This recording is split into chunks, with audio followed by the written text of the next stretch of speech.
1704 की चमकौर की लड़ाई बिल्कुल ऐसी ही थी। जरा कल्पना कीजिए इस विरोधाभास की।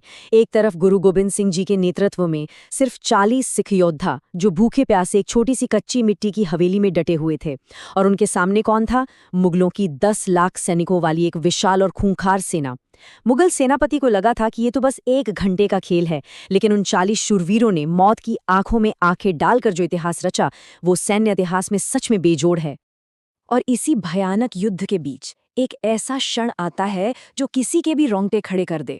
गुरु साहिब के 18 वर्षीय बड़े सुपुत्र के शहीद होने के ठीक बाद उनके 14 वर्षीय छोटे बेटे साहिबजादा बाबा जुझार सिंह जी युद्ध के मैदान में जाने की आज्ञा मांगते हैं।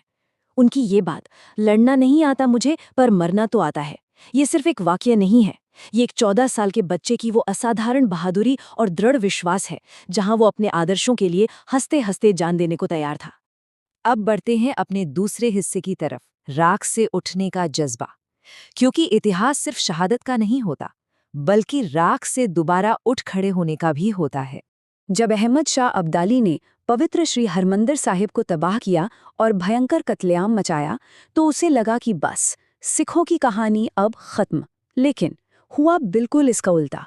इस विनाश ने सिखों के अंदर प्रतिरोध का एक ऐसा तूफान खड़ा कर दिया कि उन्होंने जंगलों में खुद को फिर से एकजुट किया, और वहां से जो सफर शुरू हुआ वो सीधे दिल्ली फतेह करने पर जाकर रुका। 1783 में बाबा भगेल सिंह जी के नेतृत्व में 30,000 की सिख सेना ने दिल्ली में जो प्रवेश किया वो कमाल का था। क्या आपको पता है कि आज दिल्ली के जिस इलाके को हम मोरी गेट कहते हैं, उसका नाम कैसे पड़ा? दरअसल यहीं पर सिखों ने एक विशाल पेड़ के तने से शहर की दीवार तोड़ी थी और अंदर घुसे थे। और जहां उन 30,000 घुड़सवारों ने अपना डेरा डाला, वो जगह आज 30,000 के नाम से जानी जाती है।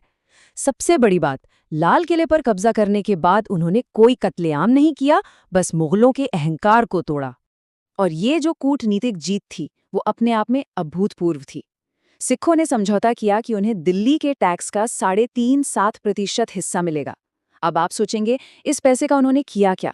उन्होंने इसका इस्तेमाल बिना किसी खून खराबे के शांतिपूर्वक दिल्ली के 7 ऐतिहासिक गुरुद्वारों के निर्माण के लिए किया। सोचिए, जब आपके पास असीमित ताकत हो, तब भी अपने उसूलों पर टिके रहना, ये एक बहुत बड़ी बात है। तो हमने देखा कि हमारा असली इतिहास कितना शक्तिशाली और प्रेरणादायक है।